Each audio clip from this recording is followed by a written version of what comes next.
le monde et bienvenue dans une nouvelle vidéo et plus particulièrement un nouveau vlog qu'avec Emma nous allons faire en commun tout simplement pour documenter une lecture commune du roman Clara et le soleil de Kazuo Ishiguro, un auteur japonais. Dans le cadre d'un cours à la fac, nous avons pu mettre en lien assez globalement tout ce qui relève du monde du numérique avec tout ce qui relève du monde de la lecture, des éditions. Et ce livre est tout trouvé pour en parler puisqu'il traite de l'intelligence artificielle sous forme de livre. Voilà, c'est assez méta. Dans ce livre, nous allons retrouver le personnage principal qui s'appelle Clara, qui est une AA, donc une amie artificielle. Elle va être achetée par Josie, qui est elle une adolescente atteinte d'une maladie assez mystérieuse. Et donc voilà, en tant que amie artificielle, Clara a pour objectif de s'occuper de Josie, de prendre soin d'elle au quotidien. La petite chose avec Clara, c'est que malgré son statut d'intelligence artificielle globalement, puisque c'est une machine, et ben dans le livre, dès le départ, on va avoir un gros champ lexical des émotions. Je peux vous le dire parce que j'ai un petit peu commencé en tout cas. Elle va utiliser des termes, elle va s'exprimer sur beaucoup d'émotions, de sentiments, de choses qu'elle perçoit alors qu'elle ne devrait pas forcément. À la lecture du livre, ça va faire une sensation assez bizarre dans les premiers temps, étant donné qu'on va avoir limite l'impression que les rôles s'inversent. J'ai l'impression personnellement quand je lis Clara, quand elle s'exprime, qu'elle est humaine et qu'à contrario les humains dans le livre sont des robots. Et c'est très déstabilisant mais à la fois extrêmement intéressant, donc voilà, j'ai très hâte de continuer. Je ferai bien sûr des updates réguliers à travers ma lecture et à la fin je vous donnerai mon avis final et Emma en fera de même. Voilà le programme de ce vlog, j'espère vraiment qu'il vous plaira.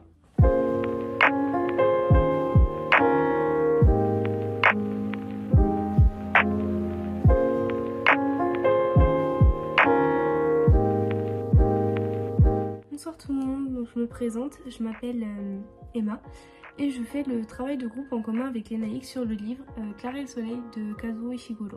Donc là j'ai décidé de vous faire une petite vidéo face cam tout d'abord pour me présenter parce que c'est la première fois que j'apparais réellement en me présentant dans la vidéo et pour vous faire un update tout simplement de ma lecture, vous dire ce que j'en pense et comment je me sens, comment j'appréhende la suite du livre.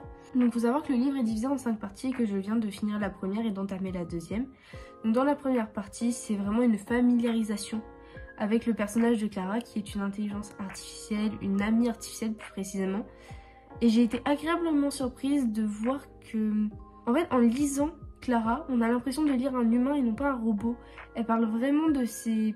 non pas de ses émotions, mais elle a une capacité d'observation qui est tout de même exceptionnelle et qui rend la lecture très fluide et presque humaine. C'était vraiment frappant la première fois que... au début où j'ai commencé à lire, j'avais vraiment l'impression de lire un humain et je pensais ne pas très bien avoir compris le plot, etc. Mais au final, pas du tout. C'est vraiment très bien construit et très bien écrit. Et j'ai hâte de lire la suite et de voir comment se profile l'histoire de Clara, comment elle va évoluer en tant qu'amie artificielle qui vient tout juste d'être achetée par une jeune fille. Je vous souhaite une bonne soirée parce que là il est tard à l'heure où je filme, mais je vous souhaite une bonne soirée et je reviendrai vers vous sûrement d'ici quelques minutes pour vous, mais peut-être quelques jours pour moi.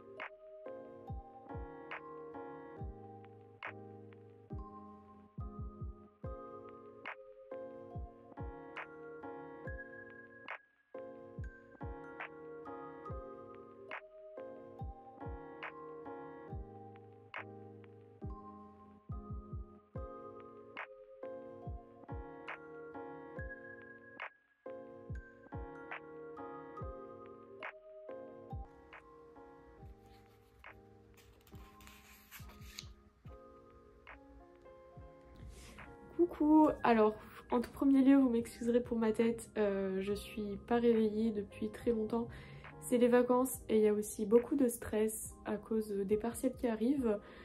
Paradoxalement j'arrive pas forcément à réviser et ça c'est un peu pas bien.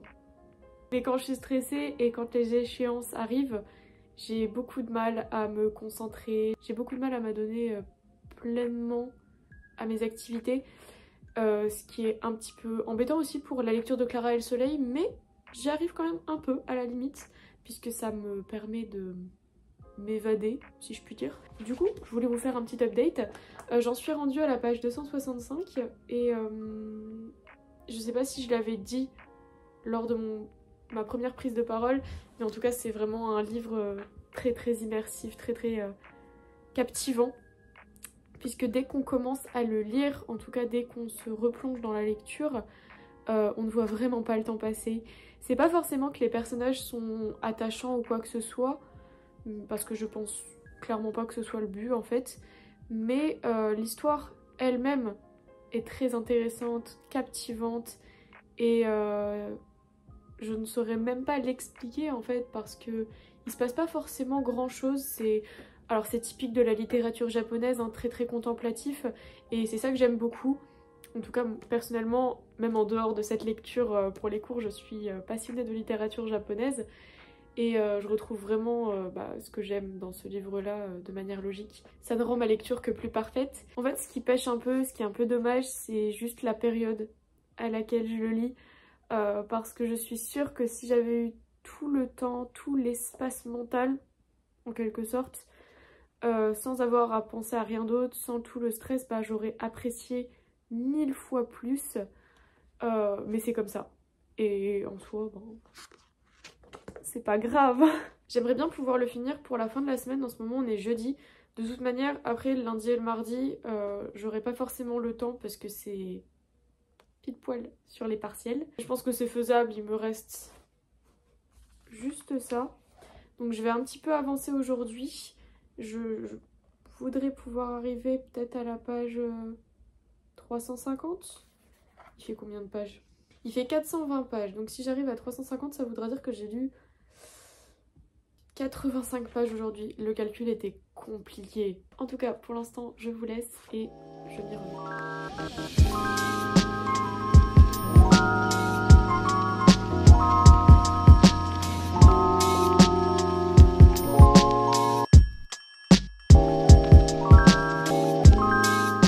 Hello!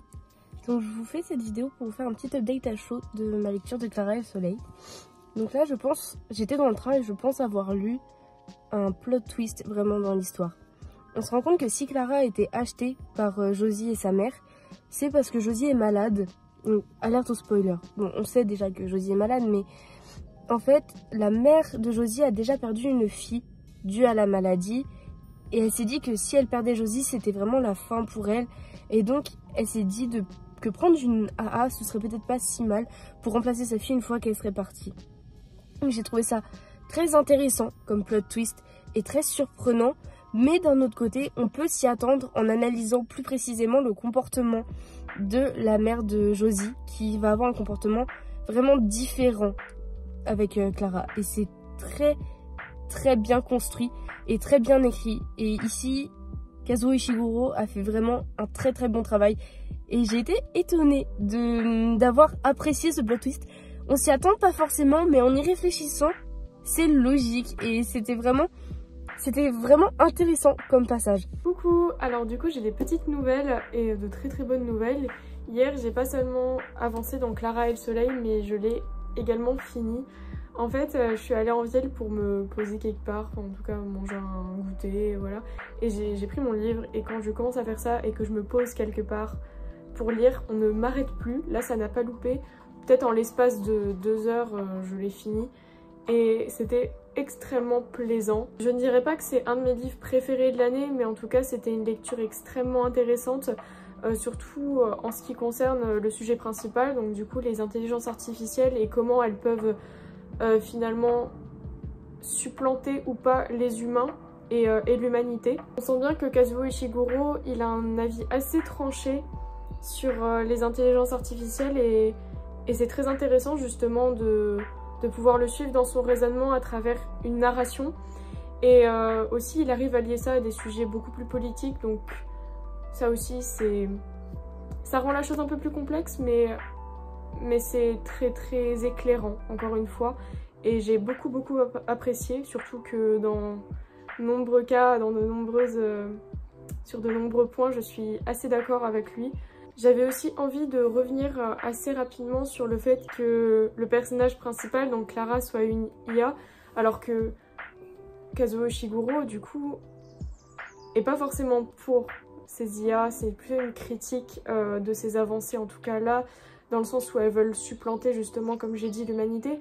Et le fait de choisir finalement comme personnage principal une IA, c'est assez paradoxal, on pourrait se dire, mais j'ai trouvé que c'était au contraire extrêmement intelligent comme idée, parce que Clara, au fur et à mesure de la lecture, on se rend compte que malgré toute la bonne volonté qu'elle a à vouloir être la plus parfaite possible pour remplacer les humains, ou en tout cas être à 100% comme eux, et ben elle n'y arrive pas. Et cette conclusion, à la fin, elle vient surtout d'elle-même. Et ça, je trouve que c'est plus fort que si c'était un humain qui l'avait dit. Parce que les humains diront toujours, même on le voit au quotidien, nous, les humains disent « Personne ne peut imiter l'être humain, on est une exception ». Il y aura toujours des gens qui viendront leur dire « Non, c'est pas vrai, regardez », avec toutes les avancées. Alors que là, finalement, si ça vient d'un robot, si cette conclusion vient d'un robot, bah, personne ne peut lui dire le contraire.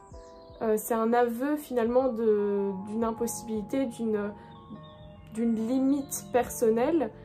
Et voilà. Je sais pas si c'était très clair ce que j'ai essayé d'exprimer, mais en tout cas personnellement j'ai trouvé ça assez brillant. Une autre chose que j'ai envie d'ajouter, c'est que malgré toute la complexité de ces sujets-là, malgré la complexité des opinions qu'il peut avoir, et ben finalement il arrive à tout retranscrire de manière assez simple. C'est d'ailleurs une critique qui a pu être faite en son encontre parce que j'ai pu lire pas mal de blogs parlant de ce livre-là, pas mal d'articles de blog. Moi j'ai trouvé ça plutôt intéressant justement parce que ça permet de mettre ce livre entre de nombreuses mains sans que ça passe pour un essai critique assez élitiste ou quoi que ce soit. C'est un livre simple qui parle de choses compliquées et personnellement je trouve ça assez incroyable et ça montre aussi la grande maîtrise de Kazuo Ishiguro parce que pour vulgariser les choses il faut avoir une grande maîtrise des sujets et voilà, ce n'en est que plus parlant. En conclusion, je pense que vous l'aurez compris, je vous recommande à 100% la lecture de Clara et le Soleil. C'est un livre à vraiment mettre entre toutes les mains. Pas les plus jeunes non plus, parce que sinon il va y avoir des petits problèmes de compréhension. Quoique, je pense qu'à partir de 13-14 ans, c'est largement envisageable de le lire. Donc voilà, n'hésitez pas et lancez-vous, parce que ça vaut énormément le coup. Et en plus, c'est assez rapide. C'est vraiment une lecture captivante, comme j'ai pu le dire aussi. Donc voilà. Pour ce qui est de mon avis, j'ai hâte de savoir ce que Emma en aura pensé de son côté, puisqu'on communique au fur et à mesure de notre lecture, mais là c'est vrai que j'ai avancé assez rapidement sans qu'on ait pu en parler entre temps. Ça va être tout pour moi, je vais vous laisser avec Emma qui a encore sûrement quelques petites choses à dire sur sa lecture. Coucou. Hello. On s'est retrouvées toutes les deux, à la base elle ne devait pas revenir, mais on s'est dit pourquoi pas faire une conclusion toutes les deux, vu que je vais faire la mienne. Ce sera assez bref et je pense que ce sera une conclusion très différente de celle de Lénaïque. Parce que moi je suis très attachée surtout à l'émotionnel, à ce que vraiment je ressens. Et de ce que j'ai vu, de ce que Lénaïque avait fait, c'était plus terre à terre. Ouais, c'était plus analytique, ouais. On va dire, mon approche du livre. C'est ça. Et moi je vais plutôt vous parler des attentes que j'avais par rapport au livre, ce à quoi je m'attendais et ce qui m'a surprise, ce qui m'a chamboulée, on va dire. Et à la base je m'attendais, quand j'ai vu le résumé, le synopsis, et que j'ai vu que c'était une histoire d'intelligence artificielle, d'amis artificiels, je savais pas trop à quoi m'attendre. Et je m'attendais un peu à un univers type dystopie. Je m'attendais plus à quelque chose qui était moins dans l'émotionnel. Je pensais que ça allait vraiment être du terre-à-terre, du cartésien, si je puis dire. Et au final, j'ai été assez surprise de voir que c'était le point de vue vraiment de Clara en tant qu'amie artificielle. Et que c'était un point de vue qui était extrêmement pointu sur l'émotion. Et pointu sur ce qu'elle voit. Et ça m'a énormément surprise, mais c'est pas un livre que je recommanderais à 100%, comme Lénaïque le ferait. Je le recommanderais à 70% parce que j'ai aimé le lire, mais ça m'a pas transcendé non plus. Non pas parce que j'avais des a priori, mais tout simplement parce que c'est pas le type d'histoire qui me qui me transporte malgré le fait que c'était très très bien écrit, vraiment. La plume était extrêmement bien, extrêmement bonne et intéressante et très intelligente. Mais c'est pas un livre qui m'a... Ça m'a plu, mais je le recommanderais pas à 100%. Ce sera vraiment l'appréciation commune qu'on aura de ce livre-là, de dire que ça a été très plaisant en termes d'écriture. Ouais. Oui. C'est extrêmement fluide, j'ai pu le répéter plusieurs fois à travers mes prises de parole, hein. Mais c'est un livre qui est tellement bien écrit qu'en fait finalement ça nous ferait paradoxalement presque oublier ce qu'on est en train de lire. C'est juste un plaisir de l'écriture, un plaisir de la lecture. Et oui, franchement, bah, c'est cool qu'on ait pu avoir cette même appréciation-là oui, c'est vrai. Après, je sais pas si toi, t'as été plus sensible... Enfin, à quoi t'as été plus sensible, en vrai, dans le livre? Bah, moi, personnellement, ça aurait été la distinction entre les humains et Clara.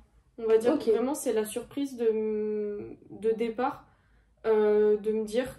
Ah bah en fait c'est vraiment le robot qui est le plus émotionnel par rapport aux humains qui eux sont plus perçus comme des robots. Bah, surtout par rapport à la mère. Je trouve que la mère elle a vraiment eu un comportement de robot dans l'idée de ouais je vais remplacer un enfant par un robot. Ça c'est terrible. Hein. Ouais. Genre bah, c'est assez robotique comme façon de réfléchir en mode quelque chose qui est censé être une attache émotionnelle, tu peux pas le remplacer par quelque chose.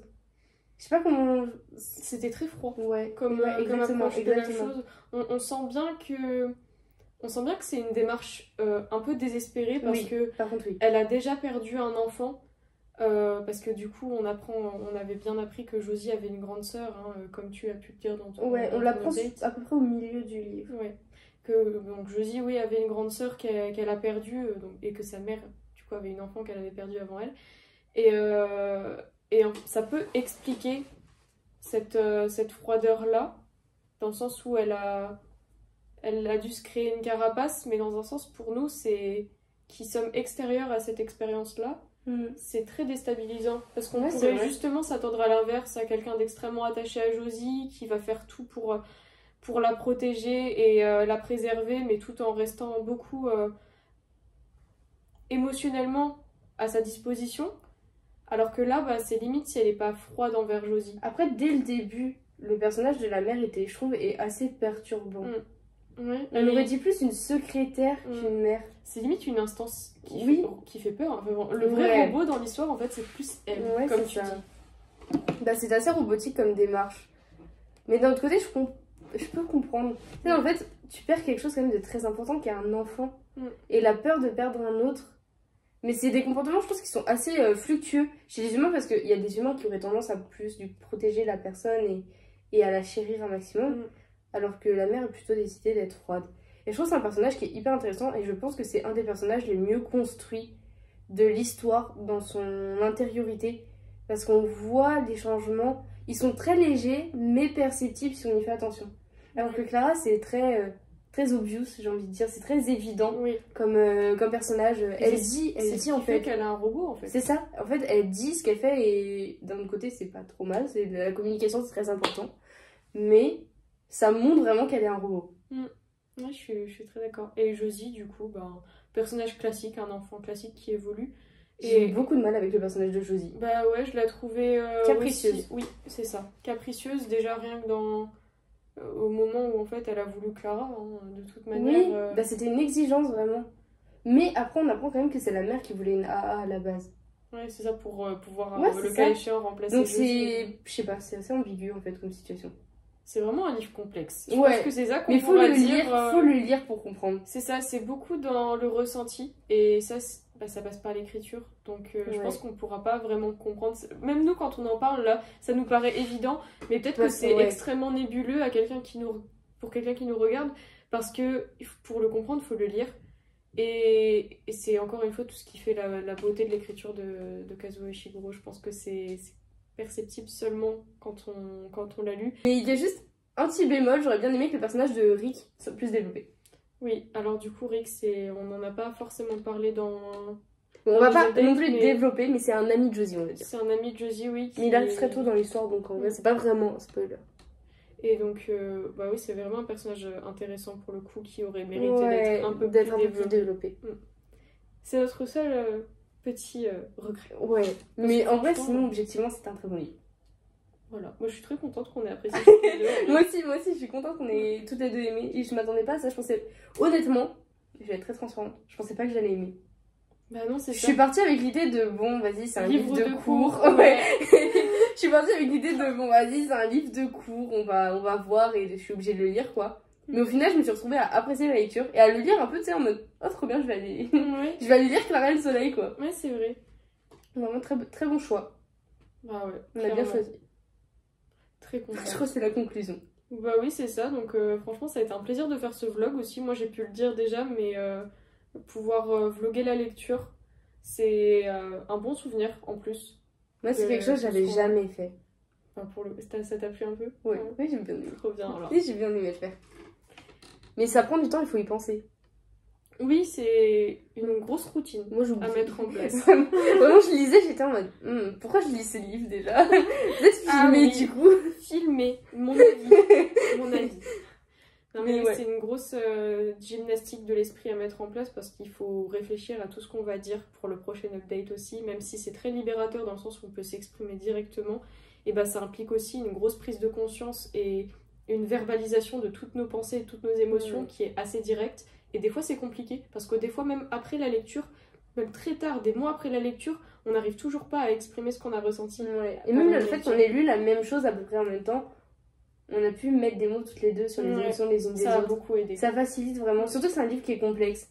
Donc le lire à deux, c'est pas un mauvais... C'était pas un mauvais choix. C'était même un très bon choix. C'était un très bon choix, objectivement. On est très contente. Bah, je pense que c'est à peu près tout pour ce vlog-là, en tout cas. Ouais, carrément. Bah du coup, on va vous souhaiter...